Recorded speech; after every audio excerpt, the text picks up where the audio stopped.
Chapecó está completando 130 anos, 130 anos, 103 anos, já comecei bem.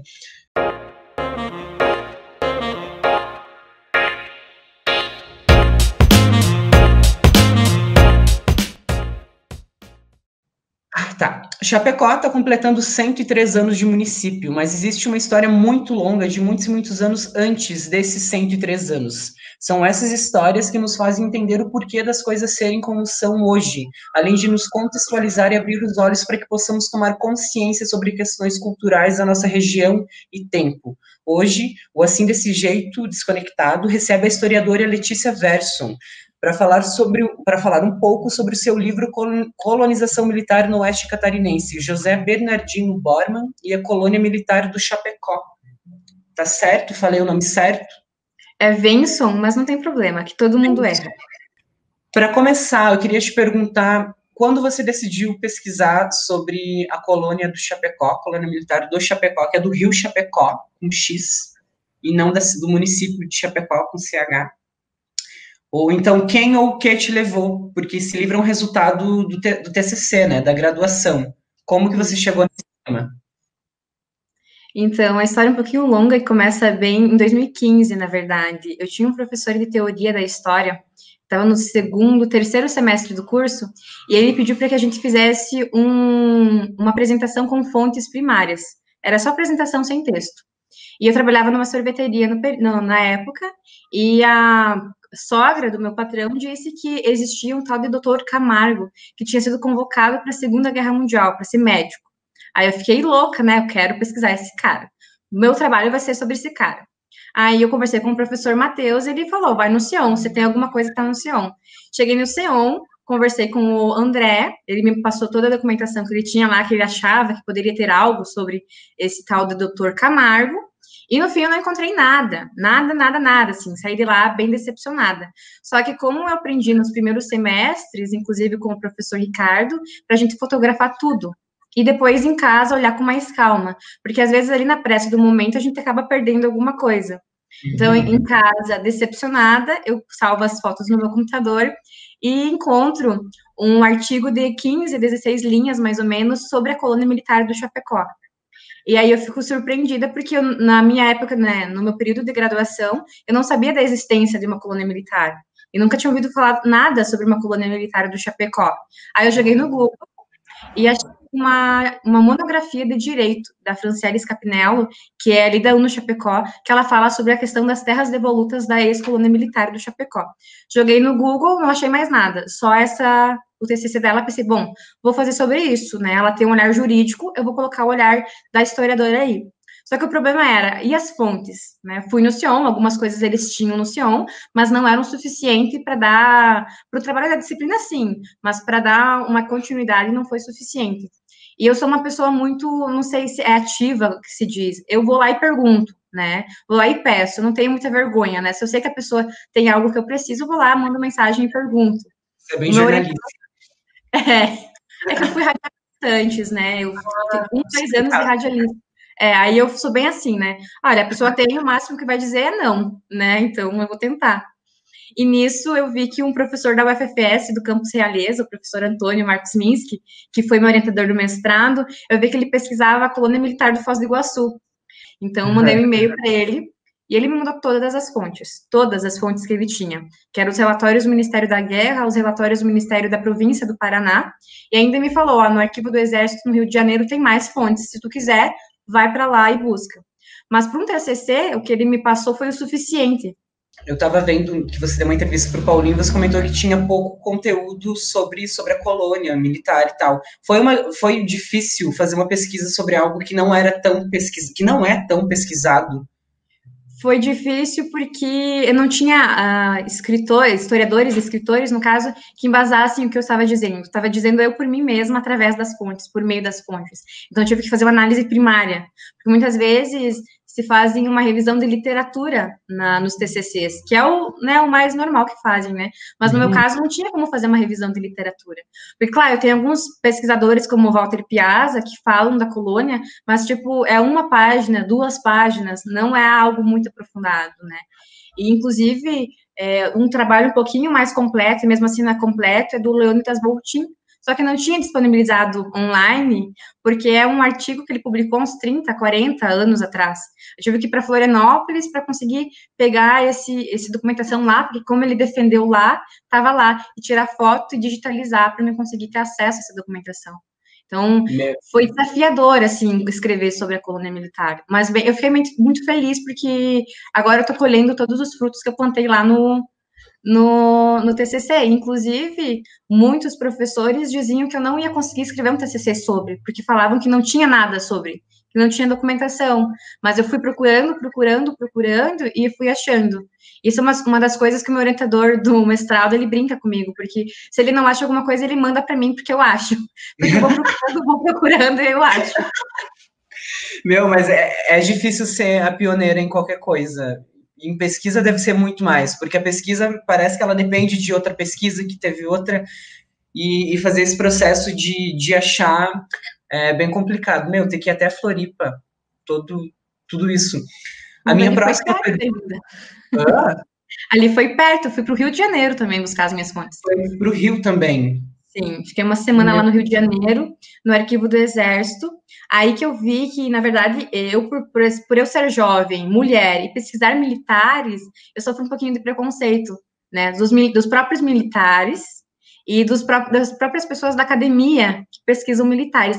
Porque, não sei se, né, tem uma corrente dentro da historiografia que são de historiadores militares. Então, eles são historiadores que trabalham sobre militares e são militares. Gente, aí vai lá eu, mulher. O primeiro evento que eu participei, que tinha só militares, eu tinha 21 anos. Então, eu cheguei lá, o pessoal olhou para mim, o que essa menina tá fazendo aqui?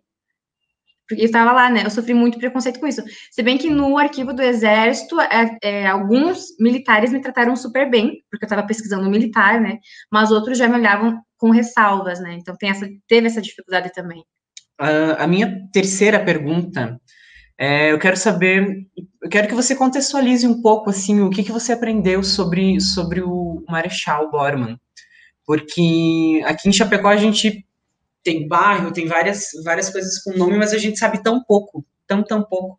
E lendo o seu livro, eu fiquei super surpreso em saber que ele se interessava muito por literatura. Ele escreveu vários livros, desde livros com contexto de história, não, errei, contexto, como que é? Livros que contam histórias que aconteceram. Ele viveu, né?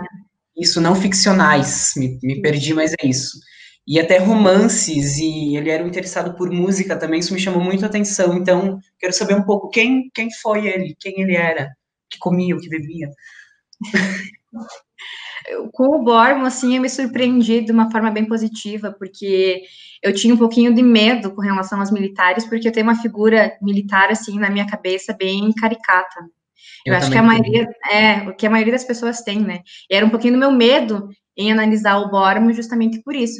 Claro que as minhas análises são pautadas em documentações, muitas vezes documentações feitas pelos próprios militares, né? Inclusive a fé de ofício do Marechal Bormann.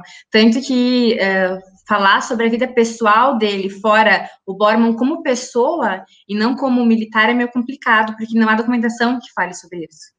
As coisas que eu descobri sobre ele, assim, são comentários da família dele, que eu encontrei a bisneta dele o ano passado, e eu consegui, né, conversar um pouquinho com ela para ver se as minhas suspeitas eram verdadeiras ou não.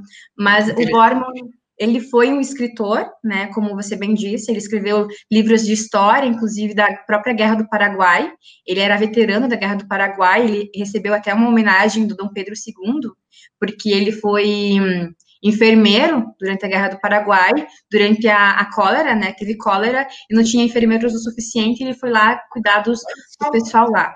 Então, por isso que ele é considerado o herói da Guerra do Paraguai, né, porque ele pensou muito mais na vida do outro, e supostamente, né, não sei se foi assim mesmo, né, mas supostamente ele pensou muito mais no outro do que em si mesmo. E agora, durante o mestrado, eu encontrei até algumas documentações que um pouco justificam essa escolha dele, né? Porque ele fazia parte dos voluntários da pátria. Só que eram voluntários da pátria, mas eles ganhavam dinheiro e eles ganhavam terras para serem voluntários da pátria. Então tinha todo um interesse aí financeiro também. Não vamos desmerecer o homem, né? Mas teve interesse financeiro aí também. Inclusive, ele ganhou terras. Não sei dizer onde são essas terras, mas ele ganhou terras, né, além do soldo dele, para participar desse corpo voluntário, desse voluntariado aí, né, desses voluntários da pátria.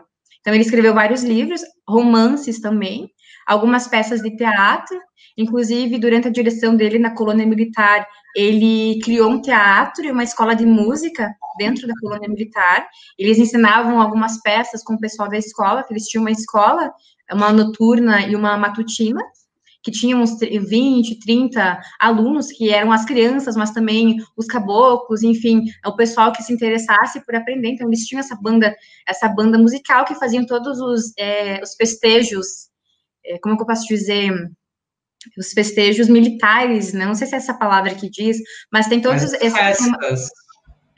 Tem todas essas celebrações militares e ele seguiu o protocolo militar com essa banda, né? Inclusive, no dia 14 de março, era o aniversário da colônia militar, eles que faziam uma festa, né? Onde essa banda tocava, onde faziam desfiles, onde tinham o pessoal do teatro que acabava apresentando alguma coisa. E outra questão é que o Bormann, além de ser político e de ser escritor, ele tocava violino. Eu descobri que ele tocava violino com um artigo que o... Como é que é o nome do escritor? Agora eu esqueci o nome do escritor, nem sei se eu posso chamar ele de escritor, porque o cara escreve um texto, assim, carregado, assim, de preconceito contra o caboclo, mas tem algumas coisas que ele fala sobre o Bormann que eu não sabia, que eu acabei descobrindo ali, e depois com as outras fontes eu acabei vendo que realmente era assim, né? Então, que ele era uma pessoa muito preocupada com isso. Em off, antes, tu comentou uma coisa que eu achei super interessante, que tu disse que geralmente os militares eram mandados para longe, como Bormann do Rio, aqui para Santa Catarina, por punição, mas o Bormann veio porque ele quis, e ele permaneceu um tempo muito grande aqui, que não era algo tão comum. Sim. Tá certo? Sim, ele ficou aqui na região há muito tempo. Eu até faço uma comparação na dissertação que os diretores da colônia militar de Caseiros, que fica no noroeste do Rio Grande do Sul, ficavam em média 3 ou 4 anos, esses diretores, e logo eles saíam. Porque aqui era o sertão, não tinha muito para onde você correr. As estradas eram muito ruins, eles tinham que vir de carroça para cá, ou eles tinham que vir no lombo do cavalo, dos burros, né? Enfim, não tinha muito como, não era perto. E aqui não era nenhum centro, né? O centro não tinha nem estrada. Exatamente. Mas eu acho que ele fica aqui porque ele criou a sua vida política no estado, mas porque ele casou também com uma indígena, que é o que o pessoal não fala, o pessoal não mostra isso. Sério? Sim, e eu descobri isso porque eu conversei com a bisneta dele. Porque na documentação toda que eu analisei, eu não achei nenhuma documentação que ele teria filho, né? Mas aí eu joguei num site que pesquisa a árvore genealógica das pessoas e eu achei uma tal de Efigênia Bormann. E tinha lá que ela era filha do Bormann, do José Bernardino Bormann e da Ana Maria Bormann. Mas eu acabei descobrindo que essa Ana Maria Bormann não era mãe dessa criança, né, da Efigênia. No fim, ela era a terceira esposa dele, e o nome dessa segunda esposa era Cândida, era Candinha, que era uma indígena caigangue, que eles casaram aqui de acordo com a tradição caigangue. E de acordo com o livro do Aristóteles Xavier, que é um livro de 1944, o Bormann, ele falava o caigangue perfeitamente, então ele conseguia se comunicar com isso. E eu acabei conversando com a bisneta dele, e ela disse que sim, que é verdade, que a única filha que ele teve foi com essa indígena, mas que é difícil, muito difícil achar documentação que prove que essa mulher foi mãe dessa criança, porque nas documentações não tem, tá o nome dessa terceira mulher. Eu ia te perguntar isso, que eu vi que ele teve uma filha, e eu queria saber com qual foi com essa segunda esposa, que era uma indígena. É isso, é indígena. E falando nessa questão dos índios e dos caboclos, como era a relação deles com o Marechal Bormann? E com a própria colônia militar, assim? Que a gente sabe que tem toda essa questão da catequização e tudo mais, o preconceito. Em alguns trechos do livro, você pontua que os caboclos e os índios não eram considerados civilizados o suficientes para a colônia militar. Como era a relação entre eles?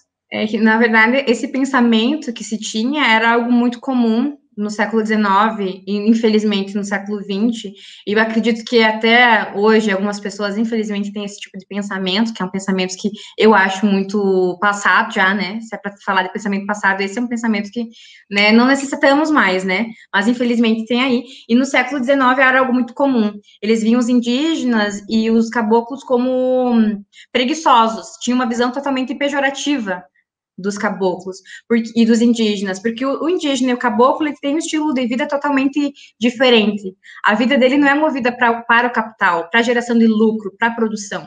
Ele tem uma vida pautada para sobrevivência, então ele produz o que é suficiente para ele, para a família dele, para a comunidade dele.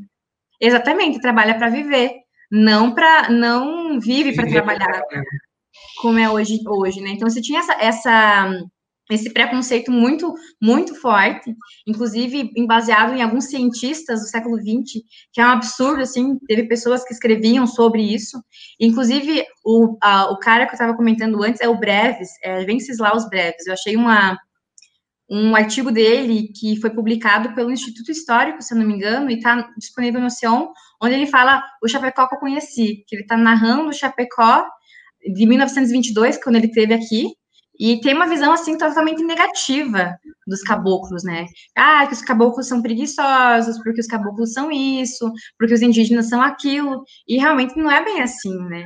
E o Borman, ele tinha uma visão um pouco diferente. Então, em primeiro momento, pensava-se em ter o imigrante, para trazer o imigrante para cá, mas o Borman preferiu por trazer o caboclo. Então, na região aqui já existia muitos caboclos, né, obviamente, e ele convida esses caboclos a se estabelecerem na colônia militar. A colônia militar, ela distribuía a terra de uma forma gratuita, então você não precisava pagar a terra, né? Então, se você plantava e se você cultivava por 2 anos, o Ministério da Guerra te expedia um título definitivo de propriedade.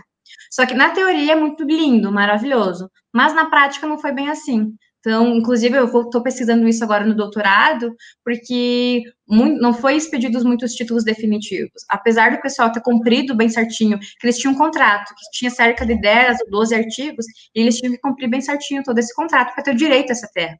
E muitos tinham direito dessa terra de acordo com esse contrato, mas nunca foi expedido o título definitivo dessas terras, o que gerou muitos conflitos posteriormente no século XX e, inclusive, no século XXI.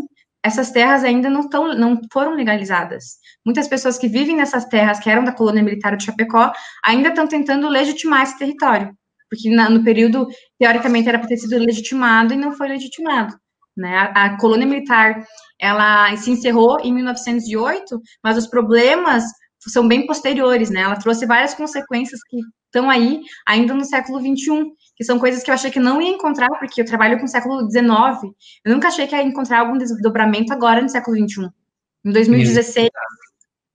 Então, eu fiquei meio complicado, mas com relação aos caboclos e indígenas, as fontes que eu analiso são muito precárias com relação a isso, falam muito pouco sobre isso, inclusive até sobre os próprios libertos e escravizados, porque a gente sabe que existiam escravarias aqui na região, e não é comentado muita coisa sobre isso. Então, o que a gente sabe, o que foi, é porque a gente vai procurando uma fonte aqui, aí acha uma frase aqui, acha uma frase ali, um vestígio em algum lugar, a gente vai tentando montar um quebra-cabeça para ter alguma vai costurando, porque existiam essas pessoas aqui, elas foram muito importantes, e acho que a gente não tem que invisibilizar elas, mas a própria documentação, o próprio se fazer história do século XIX acabou invisibilizando essas pessoas, porque os relatórios, eles se preocupavam em falar sobre prédio, sobre estrutura militar, não especificamente das pessoas, até sobre os próprios militares, os outros militares além do Borman, é difícil de ter alguma coisa, né?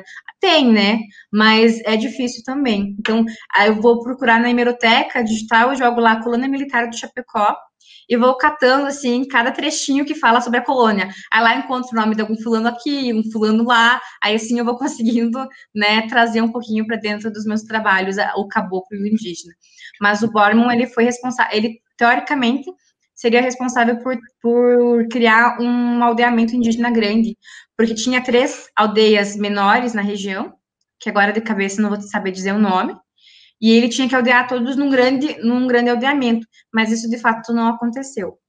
Só que outra questão é que os indígenas, eles trabalhavam muito para a colônia militar também, porque eles abriam estradas. Como eles conheciam muito a região, eles abriam estradas e acabavam recebendo, agora não sei se receberam de fato, mas teoricamente recebiam salários, né, ou terras, porque muitas vezes não acontecia isso. E nos primeiros relatórios do Borman, de 1883, 84, é falado que ele consegue catequizar alguns indígenas, mas não diz como ele catequizou, e de que forma que ele catequizou, como é que era a catequese do Borman, né? Se é a catequese igual ali do século XVIII, XVII, ou de que forma que ele catequizou, mas não é dito nada disso. O Brasil tinha muita terra, né? Eles meio que pagavam com terra. Sim. E é peculiar, tu fala que eles davam salário, pagavam salário para os indígenas com terras também, meio que devolviam o que tomavam e, meu, é tão complicado. Você acha que Chapecó, município agora também, que é fruto dessa colônia, tem uma dívida com os povos caboclos e os povos indígenas aqui? Com certeza, tem uma dívida, assim, histórica, né, muito além, antes da colônia militar, né, a gente sabe que essa nossa região era povoada por indígenas guaranis, indígenas caigangue, indígenas choclengues, que inclusive tem algumas etnias que na nossa região já nem existem mais, de tanto Sim. que eles foram expropriados, eles foram expulsos da própria terra, por isso que tem alguns trabalhos que falam da intrusão, que é algo muito comum de se escutar, mas aí eu pergunto, intrusão de que ponto de vista? Né? Se for ver pelo ponto de vista do indígena, quem é intruso é o homem branco, porque veio depois, né? Mas quem que é tratado como intruso? É o indígena, é o caboclo. Muito obrigado por conversar comigo hoje. Eu estou muito feliz de ter tido esses 30 minutos com você e de ter... Nossa, aprendi tanta coisa hoje, estou pasmo, assim. Estou muito feliz, muito obrigado. Não sei, quem quer adquirir o seu livro? Eu sei que você fez algumas versões impressas. Entre em contato com você, rede social. Isso, na minha rede social, que é a Letícia Venson mesmo, e tem ele digital, né, online, pelo site da Editora Servos, justamente que a gente fez com essa proposta de conseguir encontrar mais pessoas, né, porque lançar um livro é complicado, é caro, então eu fiz uma tiragem bem pequena, porque como os meus professores falam, eu tenho que concordar, infelizmente a gente paga para escrever. Não tem muito, assim, então, ainda tem alguns livros impressos, né, então se o pessoal tiver interesse, é só entrar em contato comigo nas minhas redes sociais mesmo, quanto a isso, eu sou bem tranquila. É isso, então.